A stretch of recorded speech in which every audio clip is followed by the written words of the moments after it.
Good evening, Tovarishi, and thank you for joining me as I make my speech regarding the current conflict occurring in Ukraine. I've decided to make this series a bit more formal by first adding my personal analysis of the crisis, followed by a Q&A segment where I can answer your questions in a more ad hoc manner, just as I always do. The purpose of this video is to add clarity to my thoughts, as mentioned in my previous video. I had already written a script regarding the situation in Ukraine back in late January. However, I've been slow in editing it due to schooling, work, and other personal obligations. I've sat quietly in my Discord discussing the current conflict in order to understand the North Atlantic Treaty Organization perspective on the conflict. I've opened my ears to conventional media outlets and academics only to be left disappointed regarding the current analysis of the conflict. I have never been uncritical of the current Russian administration or the country's past. In many of my Soviet videos, I have been excruciatingly critical of Soviet agricultural policy. In others, Russian and China's meddling in Venezuelan affairs. In my video on Kievan succession, I received intense criticism from Ukrainian nationalists because I referred to the old Rus as Russians, which is a terminology that historian Geoffrey Hosking used in his book. However, I also did mention that today's Russians are not directly tied to the old Rus. This was sadly ignored. I have spent a good portion of my life learning about Russia and its political system. I am by no means an expert, but I strive every day to learn more and read more, which is why I've established my long-term objective of attaining a PhD in either Russian politics, Russian studies, or Russian history. This is in addition to my current quest at becoming a certified public accountant. With this all being said, unfortunately, I have never encountered this level of one-sided propaganda in the West that is sadly akin to the 1950s Red Scare. For a period, I was quite unsettled about expressing my true opinion. I never thought I would have to engage in this level of self-censorship for the sake of my tiny channel, but now I say enough. Article 1. on the disequilibrium of values. In the onset of the invasion, my previous home, the Czech Republic, even announced that approval and support for the Russian invasion could be considered a felony. A country that supposedly joined the West to rid itself of the decadence of authoritarianism did this. Iversen, host of Rising, delved into this in more detail, with the Russian tennis star Daniil Medvedev being forced to condemn the Russian invasion of Ukraine by Wimbledon. The View, a well-known talk show in America, has even expressed that Fox News host Tucker Carlson, an ex-U.S. presidential candidate, Tulsi Gabbard, be investigated for expressing views that could be interpreted as being that of fifth columnists. These views concerning alleged U.S.-funded biolabs in Ukraine. Russia Today was also swiftly banned from YouTube on March the 11th, a news organization that I have only cited once regarding Chechen blood feuds in the context of that news organization's biases. If we are really going to talk about Ukrainian liberty and agency, we must be willing to allow ourselves the unpleasant conversation of how we got here. I genuinely believe, without having used any Russian news sources as part of my research, that a significant portion of this conflict is the fault of the West. I admittedly called the West's treatment of Russia during the preceding negotiations as disgusting, and say that whilst condemning Putin's invasion in a moral capacity. I say this because I cannot necessarily condemn the political rationale behind it the same way that Ukrainian President Zelensky has not been able to effectively condemn the state-backed Azov battalion because they serve Ukraine's interests in recovering the Donbass. I understand this. Or the same way that the US has historically done little to condemn Saudi and Arabian human rights abuses in Yemen. I have never subscribed into the leftist moral argument that the US is a bully or that capitalism is responsible for all of the world's miseries.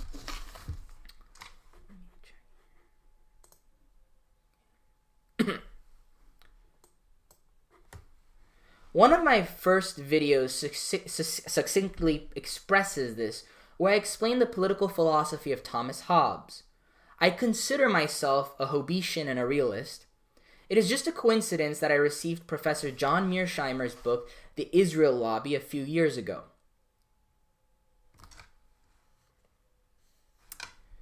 But I never bothered to read it.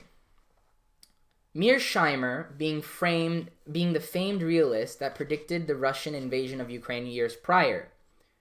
I share this view of national security with Israel as I was a chairman of the largest Israel student society in the United Kingdom during the academic years of 2015 to 2016. Therefore, I genuinely felt uncomfortable with the idea of Israel's settlement expansion, but had concerns regarding Area C's security apparatus. I spent a good hour hearing Mearsheimer's explanation of flawed international relations liberalism, which really seems like an excuse to justify a unipolar world. We have also gotten carried away by citing war crimes and genocide in Ukraine. The liberal world order has simply forgotten the significance of that word and has therefore discredited it the same way that we did with the word fascist. Following this pedantic definition, war crimes literally happen in every single war perpetuated by every party to various degrees. We must surely still condemn them. The current war has, according to the UN, killed 977 civilians, at a minimum, which is far too many, but I'm careful to label these deaths as genocide given what the word entails: systemic annihilation of an entire ethnic group. We simply aren't seeing that in the Donbass, as Putin so fallaciously put it, and we aren't seeing that in Ukraine proper, as Zelensky wrongly put it too, even though I understand it for moral reasons. In addition, U.S. media is already touting Russian war crime allegations whilst omitting the fact that the U.S. is itself not part of the International Criminal Court. Article 2, on geopolitical realities. As I will explain in a future video, Russian protests at NATO enlargement did not start with Putin and will not end with him. Yes, there was no formal agreement to halt NATO expansion. However, recently declassified conversations between Soviet General Secretary Gorbachev and U.S. Secretary of State Baker paint another picture. To use formalities as a way of avoiding criticism is dishonest thinking. During the Cuban Missile Crisis, U.S. and Soviet forces were able to come to a verbal agreement to remove missiles from both Cuba and Turkey.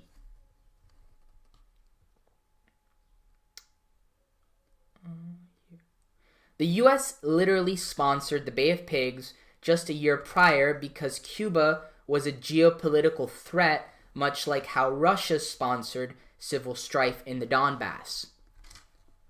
The U.S. also has its share of foreign intervention. This with the 1983 invasion of Grenada, with the UN General Assembly deeply deploring the armed intervention in Grenada, which constituted a flagrant violation of international law and of the independence, sovereignty, and territorial integrity of that state. And have we forgotten about the Arab Spring, where Mearsheimer stated that Gaddafi gave up his nuclear weapons program in exchange for certain assurances? That's the inverse of the 1994 Budapest Memorandum. We cannot use Kremlin-like tactics of disregarding actions that we do while sharply condemning others' actions. That does not resonate with our deeply democratic and inclusive values. It is also true that NATO has been used offensively without UN approval, like in Serbia. And yes, it may have been morally justified. But if we want to talk about international law, we have to follow it. This is where my respect for political scientist Norman Finkelstein grew, because he applied that logic to the BDS movement whilst remaining critical of Israel. Why can't we do the same here? This all shows that Ukraine's agency in determining alliances is not credible in the international stage. Great powers do not allow this even in the 21st century. As a reminder, I would only need to mention U.S. election interference in Russia during the 1996 election. The U.S. lobbying IMF loans for Yeltsin amounting to $10 billion, and Clinton campaign advisors rushing to his aid whilst Russia was in deep economic ruin. This is the context that is missing from the conversation, which also omits the facts that Euromaidan, whilst having real grassroots support, was a dubious transfer of power akin to the Capitol riots of January the 6th in the United States. Yes, Yanukovych was strong-armed, but in that election he was elected fairly and ousted in a frankly undemocratic way. It is not as if he were creating a parallel legislative assembly like in Maduro's Venezuela. The fact of the matter is that for the past 30 years, Russia has proposed collective European security arrangements, had to sit back and watch NATO military exercises in the Baltic in 1997, was paranoid about diverting reserves east of the Urals, and so on. This corroborates my most well-known video that discusses the reservist system during the Second World War. A 1998 article written by U.S. Army Captain Frederick Hammersen from the perspective of an imaginary Russian general stated the following.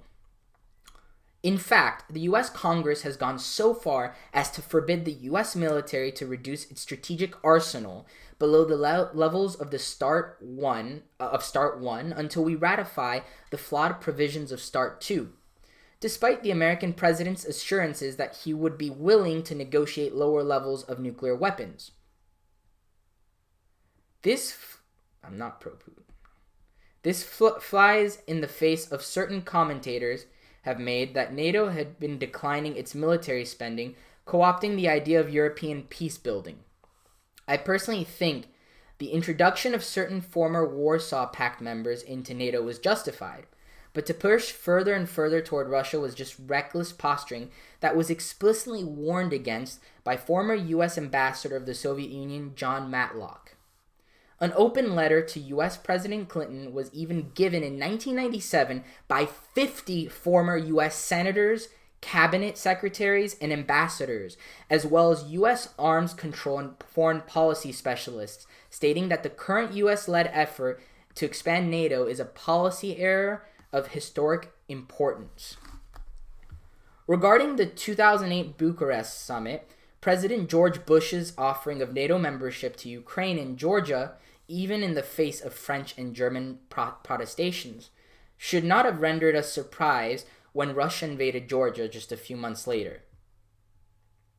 People will state that Ukraine was not planning to join NATO prior to the 2014 illegal annexation of Crimea. However, that is also because Viktor Yanukovych became president in 2010. The Guardian back in 2010 even reported that Ukraine, once a keen suitor of NATO, has abandoned its aim to become a member of the alliance. Its new leader, Viktor Yanukovych, said today in a move that should bring relief to many Western capitals, as well as Russia. Therefore, I do not necessarily believe that the primary reason for the current Ukrainian crisis is because of denazification or a simple irredentism. That is just a casus belli used by Putin to make sense of the conflict for the millions of Russians who unfortunately get nearly all their news from state-sponsored media. It's also why I don't agree with the arguments of historian Stephen Kotkin, who essentially states that Russia has always been autocratic and hostile. Therefore, the equivalent of saying they're the baddies. With the same logic, we should have followed through with the Morgenthau plan to destroy Germany after the Second World War. Other thinkers like neoconservative Frederick Kievan also point to fluffy language like democratic values and sovereignty to explain the situation. So why did we give our tax dollars as Americans to a country responsible for tens of millions of deaths via the Marshall Plan, yet not up to a country that was but one of the many parts of a dreadful authoritarian machine? And yes, Russian troops have flown the Soviet flag from their videos in places like North Crimea, but this does not necessarily mean Putin is restoring the Soviet Union and is about to invade the Baltic states. Surely, if Russia were that hostile, they would have already invaded the Baltic before the 2004 NATO enlargement. Nostalgia for stability deeply penetrates Russian society as much as it does for other countries like the former Yugoslavian states. It doesn't mean that Bosnia, Croatia et al. Are trying to restore the state. Article 3. On the myth of the Cold War victory. It is simply ill-thought-out Cold War thinking from many Americans thinking that we won the Cold War, although we are discounting failed Soviet agricultural policy, an overinflated military budget, ethnic tensions, and irreconcilable differences impeding the renegotiations of the 1922 Union Treaty. Even Ambassador John Matlock stated that by highlighting that the Cold War had ended years prior to the dissolution of the Soviet Union with the expansion of perestroika. Furthermore, I have noticed people conflating the Soviet Union with Russia. Although the RSFSR was the first entity in the core, the Union comprised of various republics with ethnic minorities, even being a significant proportion of the RSFSR itself. Russians in this respective republic were only about 80% of the population throughout the Soviet Union's existence, according to Jeremy Smith. The leadership of the Soviet Union was also filled with ethnic minorities, with Latvians comprising a sizable portion of the Cheka, etc. Look at Brezhnev, Beria, Ordzhonikidze, Kaganovich, Kamenev, Zinoviev, Stalin, Dzerzhinsky, Rokossovsky, and Mikoyan. As Hosking puts it, regarding Russia, it has normally kept order by means of a multi-ethnic ruling class drawn from many, though not all, of its subject nationalities. One can argue that unipolarity has brought less war, and so, but with it there has been a surge of asymmetric warfare and now backlash from other countries in attempting for a multipolar world. It is true that the past was more violent. However, state-based conflicts have increased in areas such as the Middle East, undermining the notion of Pax Americana. As Mearsheimer said, we should have encouraged the development of an Asian coalition to counter China, which I see as a much greater threat than Russia, instead of projecting a superiority complex over Russia. Article 4 on the economic dimensions. Channels like Wendover Productions have introduced the economic dimensions of gas pipelines and how Russia essentially took Crimea in order to extend its exclusive economic zone, and a similar argument was given by Dr. Frank Umbach on NATO's website, but the latter had more to do with making Ukraine more dependent on Russian gas. I still think this is a secondary factor and not a primary factor of the conflict. According to IEA, the European Union imported 155 billion cubic meters of natural gas from Russia, or 45% of EU gas imports. Furthermore, as of 2019, Ukraine has about the same amount of natural gas as Norway at 1.9 trillion cubic meters. But do we see Norway single-handedly supplying the EU with natural gas? Of course not. One would argue that Ukrainian labor is cheaper, but as a Harvard study puts it, much of the relevant expertise and capacity in the sector of Soviet gas exploration and production were transferred from the Ukrainian to the Russian Soviet Republic and some other East European states. Hence, Wendover's arguments seem premature in stating that Ukraine could challenge Russia's gas supremacy in Europe. Furthermore, his supposed speculation that shale gas is located near Ukrainian conflict zones is dubious because the origins of the Transnistrian conflict date far back to its founding as a Moldavian ASSR, which was used to delegitimize Romania's hold on Moldova. The book Red Nations by historian Jeremy Smith highlights this by showcasing how Moldavians, the titular nationality of the republic, was less than a third of the population upon the creation of the republic. Similar strategies were used in the Karelian ASSR to delegitimize Finland. Hence, after the Soviets incorporated Bessarabia in 1940, the titular nationality of Moldova increased to 64.5% by 1989. Therefore, historical context is critical to understanding the current conflict. Finally, I'll admit that I do not know enough about the sanctions to really say anything. Economic historian Mark Harrison seems to press for them a lot. But I do think we are underestimating Russia's economic capacity to produce weaponry, especially due to its high levels of state ownership. After all, this is the country that introduced war communism and outproduced Nazi Germany, even though its GDP was much smaller.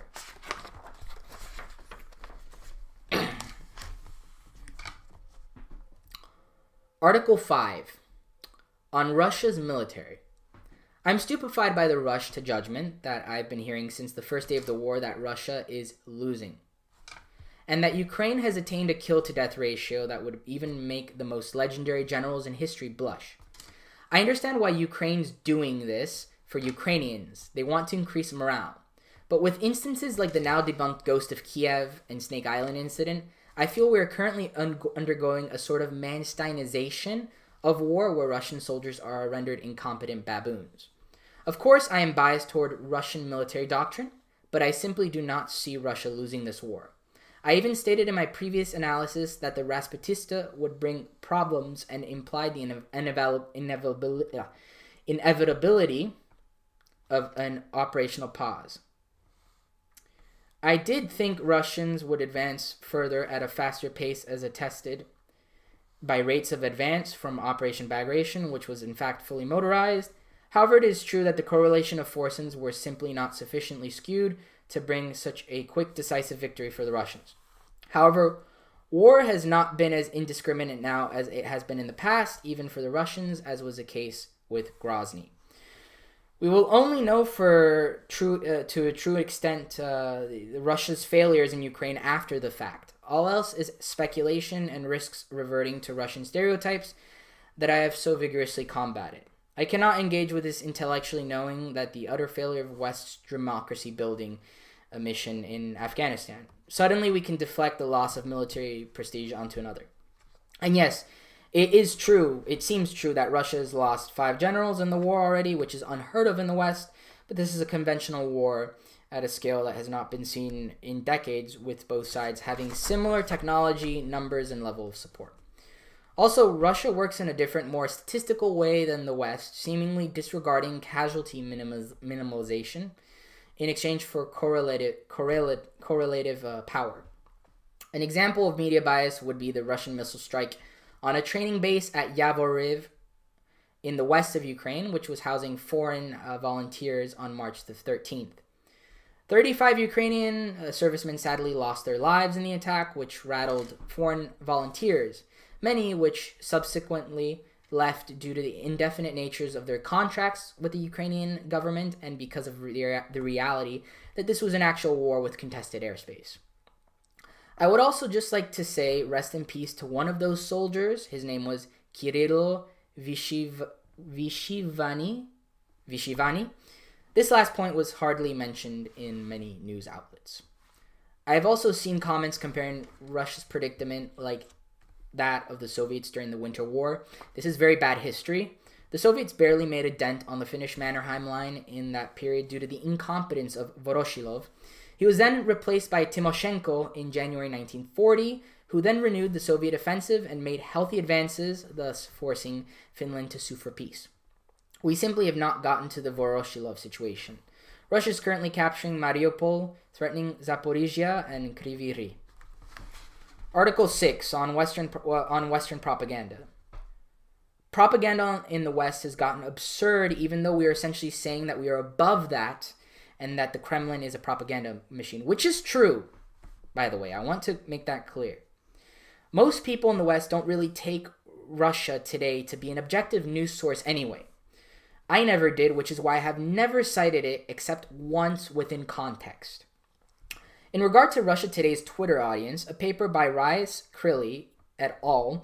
Stated that, for example, the idea that Russia Today's audience believe in that human rights are a sham and democracy a fix, and that they are a disillusioned Western audience,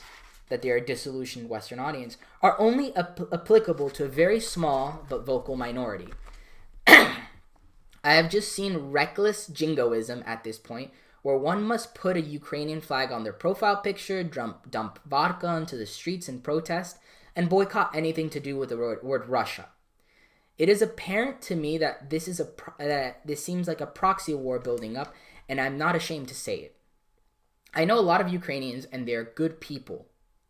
But so are Russians, and this simply seems like a conflict between brothers that was partly fueled by the inability and refusal of the West to truly integrate Russia into its own security framework, whilst engaging in soft power competition. Frankly speaking, both countries are exceedingly corrupt, with Ukraine being 122nd and Russia being 136th out of 180 countries listed in Transparency International's Corruptions Perceptions Index. Just look at Zelensky, who was branded as Ukrainian oligarch Ilhor Kolomoisky's puppet by former President Poroshenko. Even Radio Free Europe, the US-funded broadcaster, picked up on this story. France 24 even reported on Zelensky's wealth via the Pandora Papers, although the only issue called into question was that Zelensky transferred a company to another person while still receiving dividends from it. That's not such a big issue. Zelensky's government is undermining its messaging by still legitimizing the Azov and Aidar battalions, having banned the largest opposition party in parliament, Platform for Life, and attempting to centralize media. According to researcher Volodymyr Ishenko, after the Euromaidan revolution and Russia's hostile actions in Crimea and Donbass, however, the pro-Russian camp was marginalized in Ukrainian politics. And at the same time, the pro-Russian label became very inflated. It started to be used to describe anyone calling for Ukraine's neutrality, which I have done. Most of you know that I'm not left-wing at all, but I find it concerning that Zelensky didn't even dare ban parties like Svoboda, the fringe far-right party of the country. Furthermore, in April 2019, the Ukrainian parliament even passed a law where Ukrainian had to be used for most public functions, with 90% of TV and film content being in Ukrainian, with Ukrainian language printed media and books to make up at least 50% of the total output. Even Professor Richard Sakwa, someone who I know to be objective and who is routinely used as a source in this channel, cited Kiev's reluctance to follow through with the Minsk agreements. According to him, 80% of the attacks in the Donbass conflict had come from the Ukrainian side. And though he may be part of the Valdai Club, so was Bruno Macias, the hot-headed IRA liberal. So, case closed. Article 7 on palace coups. I will not argue that calling for Putin's assassination or assuming Putin will be toppled by the Russian elite is flawed. Russia has endured much worse in the past. According to historian J.R. Getty, the Soviet system was deeply rooted in ancient notions of collective responsibility that historian Geoffrey Hosking also tied to this old Rus practice, Krugovaya Poruka, to the Soviet system regarding their interpretation of democracy being rooted in joint responsibility under authoritarian rule.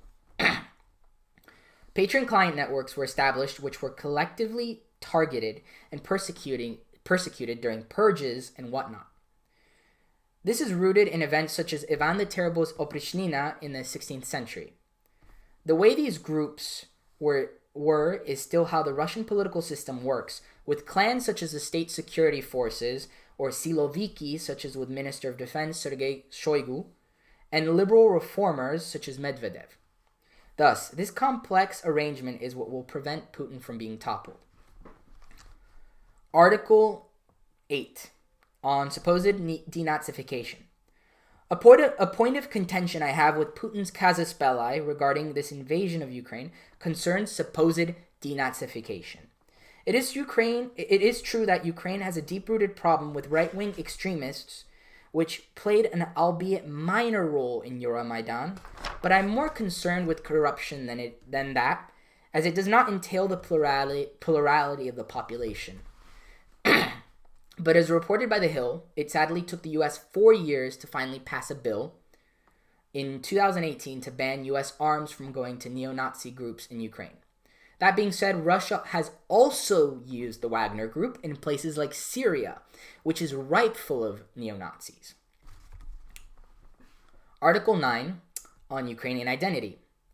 I frankly disagree with the notion that Ukraine is just a little Russia. Yet I also understand the notion that the two being completely unrelated is false. It is true that Kievan Rus was highly decentralized and confederal, but the staircase system of secession still demonstrates a continuity where the Grand Prince of Kiev held most of the land. It is also true, though, that places like Volhynia also gravitated more toward Poland and such. After a period of chaotic Kievan rule, the area of Ukraine did enter the Lithuanian and then Polish-Lithuanian spheres, whilst the northeast was under Mongol suzerainty. However, the new Muscovite rulers still stressed that they continued the Rurikid dynasty up until the death of Fyodor I in 1598. That connection seems a valid indicator that Russia has a deep connection to the region around Kiev.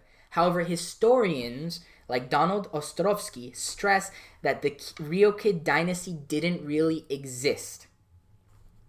With the deluge, the Cossacks in eastern Ukraine broke free and joined the Tsardom of Russia. From that point, Russia encroached on the Polish-Lithuanian territories before dividing it in the partitions in the late 18th century. Hence, I view Ukrainian identity as a spectrum, which is why I highlighted my point on Ukrainian minority rights for Russians right now. I spent an hour studying a lecture by Geoffrey Hosking, in which he himself highlighted how Ukraine initially came from several southern Russian dialects, and that Ukrainian literature did not really come to fruition until the 19th century. By the close of the First World War, Ukraine was a nation, but one with a deep-rooted connection to its big brother. The Germans installed a puppet regime under Pavlo Skoropadsky. Then the Ukrainian nationalist Petlura occupied Ukraine in 1919. Makhno came with the Black Army, and then Lenin argued for a federative nationality policy that did include Ukraine as one of the titular nations in the 1922 Union Treaty. It is even dubious that the Holodomor was aimed solely at Ukrainians, because you also had a much lesser known famine in Kazakhstan happening at the same time. The famine also had more to do with the well-rationed urban centers and poor starving peasants. Marxist-Leninists, after all, always were urban-centric in their ideology, and they had a disdain for the peasantry, showing the need for organizations such as Combetti. Although Stalin wanted a unitary state before the 1922 Union Treaty, he did, according to Jeremy Smith, argue for autonomous entities for minorities within the RSFSR. Article 10, on the need for Western leadership. My concern in all this is that the United States is not doing enough to end the conflict. I followed the negotiations since January and have seen Russia's 8-point list of demands. Some of the demands may seem outrageous, like Article 4, which would disallow NATO deployments in many Eastern European countries, and Article 7, which would have prevented military exercises in said European countries. But if NATO were an alliance of peace building with a decrease in military spending, why could this point not at least be negotiated? The articles could have provided much-needed military disarmament, like with Article 5, which rejected the deployment of land-based intermediate and short-range missiles adjacent to the other parties. I'm frankly disappointed in Western foreign policy for not even conceding on Ukraine's potential membership in NATO. If that were to be an improbability, then why not concede? Why encourage Zelensky to act hawkish with Russia, only to deny him, rightfully, a no-fly zone, and rightfully again, a wider war with the triggering of NATO's Article 5? Even when Zelensky has approached Russia for negotiations, Western leaders have just stood by the side, pumping more weapons into the country. The message is clear. We won't die for you, but we will give you weapons to die for us. I fear this war is slowly to become a proxy war between the United States and Russia. The language of another Afghanistan and of freedom just seems all too apparent with the recent nation-building projects in the Middle East. To clarify, I am not advocating isolationism. I'm advocating for leadership, real leadership that does not risk nuclear war, as many of said advocates have already passed their prime, which is why they all feel special posting Ukrainian flags in their profile pictures. This is not appeasement at all. This is not Lebensraum regarding the Sudetenland. It is an absurdity. In that case, every war in history should be compared to Hitler. I find that deeply cynical and historically irresponsible. Conclusion. So what is to be done? We must negotiate an agreement to demilitarize Ukraine and to give it non-aligned status, like Finland. It deserves its independence without an obvious Kremlin puppet, like as is the case with Belarus. If Soviet nationality policy gives us any indications, the Donbass will be absorbed by Russia along with a land corridor to Crimea in order to solve the freshwater shortage there. These newly incorporated areas will be given special status, like with the Karelian SSR after World War II. This has already happened with the creation of the Crimean Republic within the Russian Federation. If said Finlandization happens in Ukraine, the Russian government may slowly remove this autonomy from the Donbass, as it will not necessarily need these political structures in order to challenge Ukraine's legitimacy. Basing rights may also become part of Russia's demands. The same has happened before, and it could happen again. I pray for this to be the case, as it would be the best solution for the sake of the Ukrainian people. I still think the Church of the Tith as a symbol of the long-lost kinship between the two sons of Rurik. I therefore implore every viewer to engage in these arguments carefully. I do not ask for agreement, but for the opportunity to engage in civil discussion. Thank you. I'll have a brief pause before starting the Q&A session.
All right, I'm back, everyone. I know that was a tough pill to swallow. I saw some comments, people saying I'm pro-Putin, or that I'm not really going into the nuance of the Western security, East-West security issues, and that I am simply parroting. But what I want you all to realize is literally this channel has a very strict policy regarding its content and the research that I do. Firstly, I do not use TASS, I don't use Rupley, I don't use RT, I barely even watch them, if not ever. The channel uses information written by academics. Some of them may agree with my views to a certain extent, like Sakwa. Some others may not, but the most important thing is that it's trying to maintain that quality of research from a Western perspective. So all of these sources that I'm providing you either come from Ukrainian researchers or Western academics. So let's begin with the Q&A now that I've gotten that over with. I think Azov, I don't know, I would say they're quite important. They're based in Mariupol and other parts of Ukraine. So I don't know the numbers by far, but I think we can't be talking about democracy building when Ukraine is rife with oligarchs and corruption, and also it has state-sponsored forces that have very extremist ideologies. We can't just use that, like, the fluffy language of, democracy building and whatnot, because that just becomes propaganda. And I'm really viewing this war from the perspective of a historian 100 years from now. The way that we view the Russo-Japanese war. One side might think it's correct, the other side might think the Japanese were correct and stuff, but still, that doesn't mean anything. So the picture is by Chernyshevsky. He wrote a novel. He was a socialist, a utopian socialist in the 19th century that wrote a novel, What Is to Be Done. I just thought I would use his face instead of Lenin because, again, I'm not really a socialist, and I'm definitely not a Marxist-Leninist, so I didn't want to use Lenin because he wrote a famous essay, What Is to Be Done. Yes, it's absolutely hard to get bogged down in journalists, and that's not really what I'm trying to do here. Sorry for the noise in the background. I'm not trying to engage in journalism. Honestly, I wish this war wouldn't have happened, but before the war had happened, I was already kind of stressed out by the negotiations that were in effect. If that makes sense. So, are there any other questions? I know for some of you, this video is a very hard pill to swallow.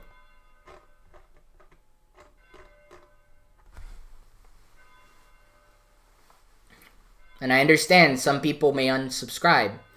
And I told myself I'm okay with that because I do these videos for fun. It's not an economic enterprise anymore. So I'm going to stay honest. I'm going to cut the nonsense and analyze the way that I think the situation is being carried out. I just find it appalling, really, a bit sad that people think I'm really supportive of Putin here. This channel has never made a pro-Putin statement. I've actually always kind of like Navalny, and I support Navalny.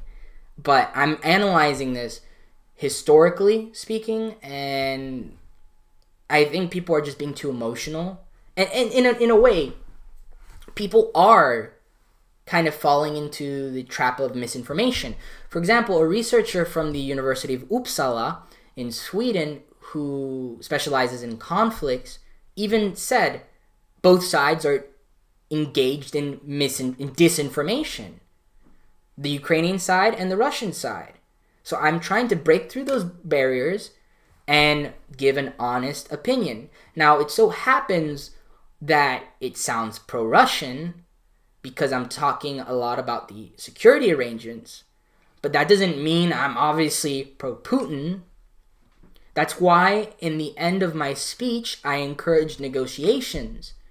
Because right now, the path of Ukraine is literally just destruction and death. We're encouraging a proxy war. Where even when Zelensky was trying to negotiate terms, we weren't really capable of seeing that. So I'm sorry. I really feel for Ukrainian people. I have a lot of Ukrainian friends, but I have to tell it what it is.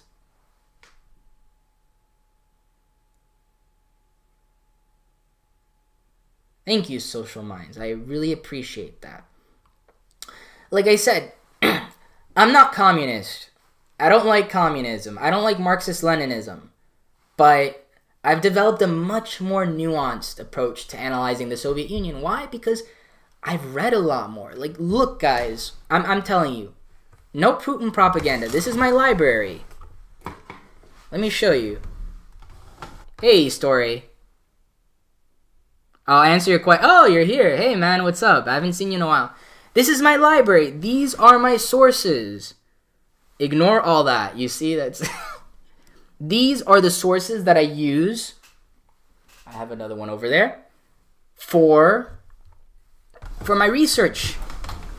I don't use Russia Today articles. I don't even bother checking Russian Ministry of Defense that much. Okay, E-Story, let's go. Why aren't Finland and Sweden afraid of NATO expansion? Okay, I can answer for Finland. Actually, the reason goes back to the pre-World War II period. During the interwar period, the Soviet Union created the Karelian ASSR. An ASSR in Soviet times was an autonomous Soviet Socialist Republic. It was a republic within another republic. So you had, I believe, 15 Union republics: Russia, Ukraine, Belarus.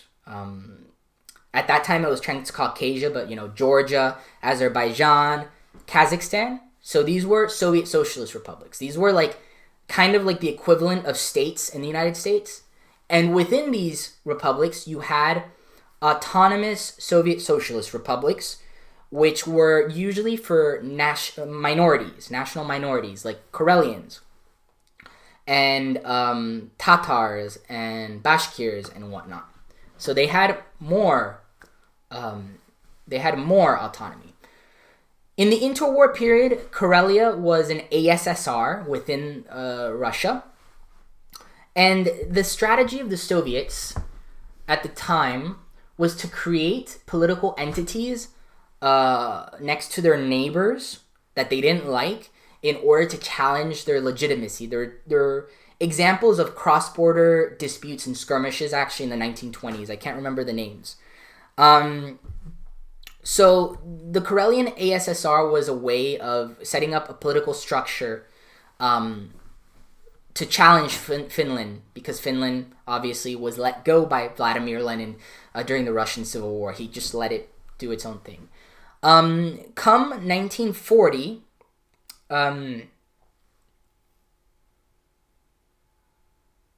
that's simplified, Eugene. Let me explain here.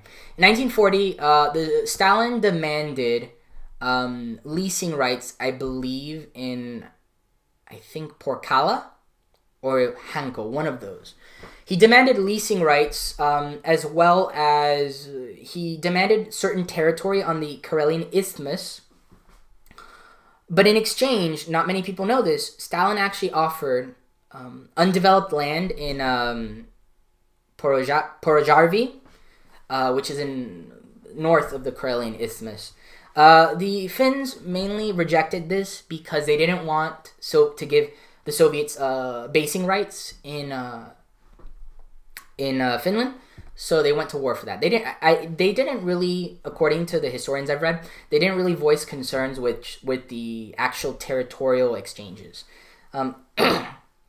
So we all know what happened. The Soviets won that war at a great cost, and as a result, I believe, I'm gonna look right here. They let me look right here. Yes, okay. So in 1940, I just wanted to be sure. In 1940, the Soviets upgraded the Karelian ASSR to an SSR. So the equivalent power as any other Union Republic. So it was no longer an autonomous republic within a Union Republic. No data here. Okay. Okay. This is both. So, to continue, they upgraded to an SSR as well to keep challenging Finland's autonomy, especially after the war. I believe Finnish, I can't remember, I made a video on it, at a time was made regional language of this entity. I don't know if it was before 1940 or after. Long story short, you have the Lapland War, World War II, the continuation war. And then in the 1950s, the Finns actually gave the Soviets leasing rights in the Porkala Peninsula. So transit rights to go to the Porkala Peninsula. And they saw that the Finns were actually not interested in NATO and joining NATO. Historically, because Finland has had quite a strong left-wing movement as well. And they also... the Soviet strategy was not to antagonize Finland because they didn't want Sweden to join NATO. So in 1956, the Soviets decided to actually downgrade Karelia's status to an autonomous Soviet Socialist Republic, so no longer Union Republic. And that was an indication that the Soviets no longer saw Finland as a threat to Soviet national security. So that's where I'm basing a lot of my assertions on. So, E-Story, if you're still here, that's kind of the reason why Finland has never joined NATO. There was sort of mutual agreement. They also signed I think the Treaty of Moscow in 1944 that also stipulated on that. Hope that answers it.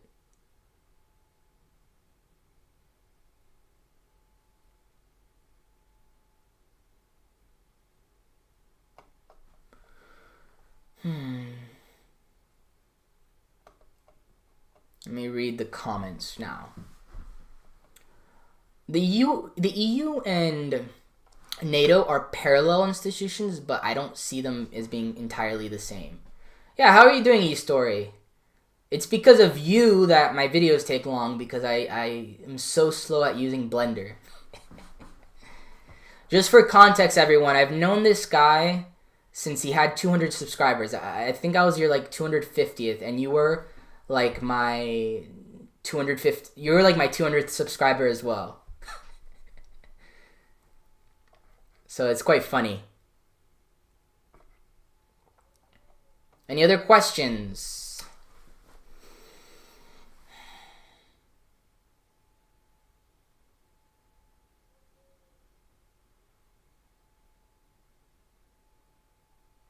I think, no name, Ukraine could still join the EU if it has a sort of non-aligned status that Finland has. I can't say for certain, but I think it's a possibility that we don't talk about too much, because really I think Russian concerns about security in Europe really stems from the hostility toward the United States, because Russia and the EU are a lot more interdependent, and they have a lot of economic ties. You have the Nord Stream 2 pipeline, where the former Chancellor of Germany is on the board. So you also have, the evidence is clear with the Bucharest memorandum, the Bucharest summit, in 2008, where France and Germany actually were like, no, it's not. How about we not have Ukraine in NATO? Also, just think about it. Which countries were the ones that were calling the most for like de-escalation with the January, February negotiations? France and Germany. Macron literally, he went to Moscow to try to negotiate with Putin. And Germany, one of the admirals of Germany had to resign because he was like, oh, Putin wants respect and whatnot. But Germany was even quite slow with swift sanctions and all that.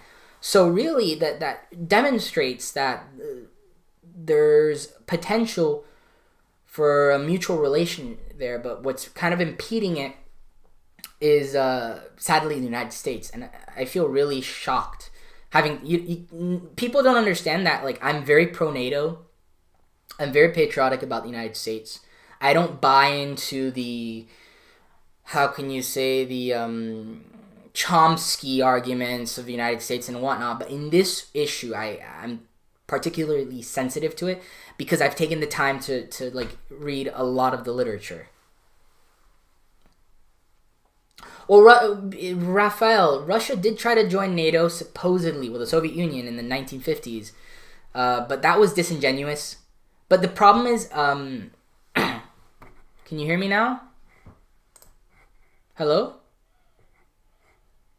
Is the sound here, Von Mackinson? Can you guys hear me? Can you guys still hear me?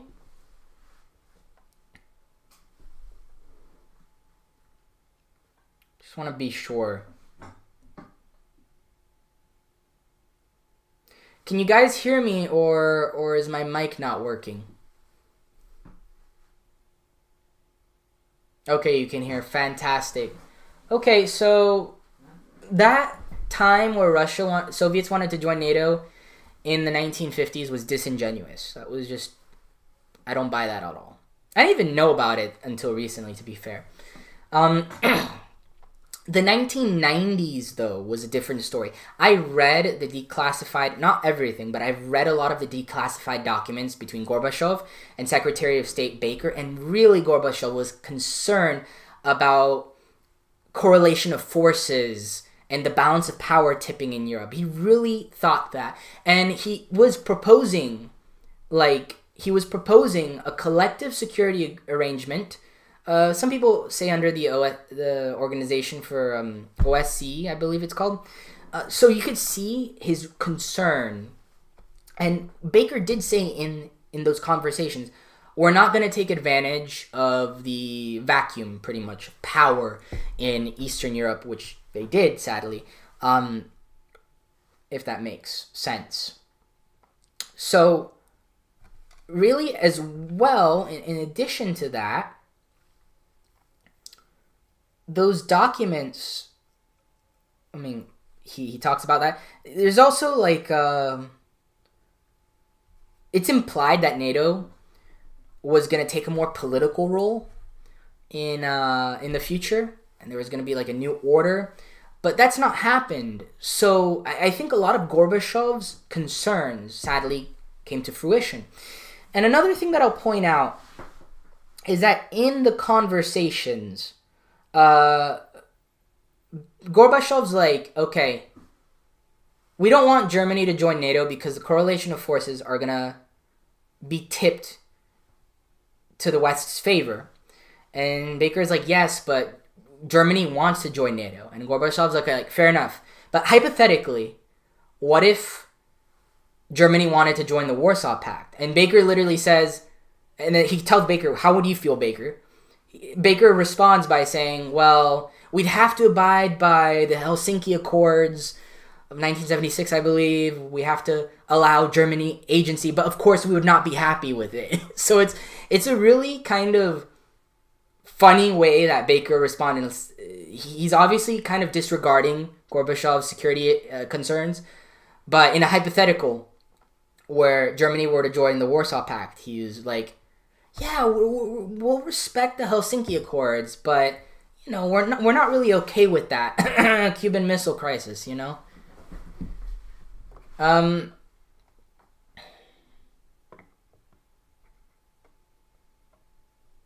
Being EU means mutual defense, but it's lost less American. What else here? Is Kiev going to be the next Grozny? I don't think so. Unless I don't actually want a purely multipolar world. I actually think bipolarity might be more appropriate, because with the unipolar world, you've seen much more asymmetric warfare and instability in the developed world. A multipolar world, what that would do would make it easier for countries to engage in conventional warfare in a certain way, like bombing indiscriminately, against the Geneva Conventions. So I don't think they're going to level Kiev like that, but if Zelensky doesn't give in to anything, refuses to negotiate, there might be a possibility that it could escalate. There has been racism in Ukraine.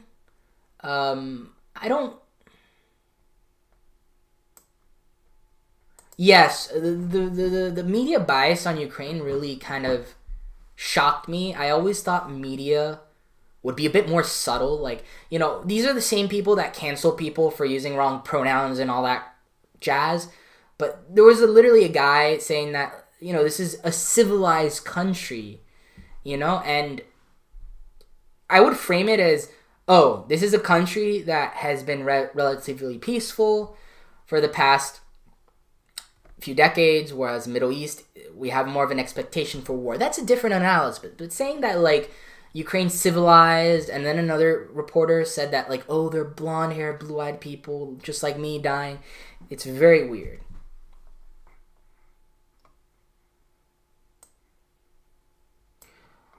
Russia hasn't lost this war. That's where my concerns grow. It's not, I don't think it's Russian propaganda what I'm spilling. I just don't see it happening. Like, they're obviously not performing in a great way, but we as Kim Iverson said, we already cornered the bear. Why are we going to corner it even more? That's not really de-escalation. That's lack of responsibility on our part as Westerners. If we really truly care about Zelensky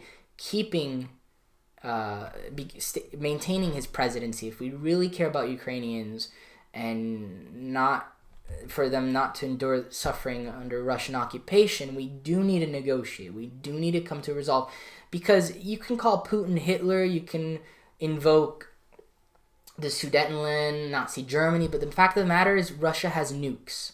So all those points are mute. Russia has nukes. We have to treat this situation with delicacy.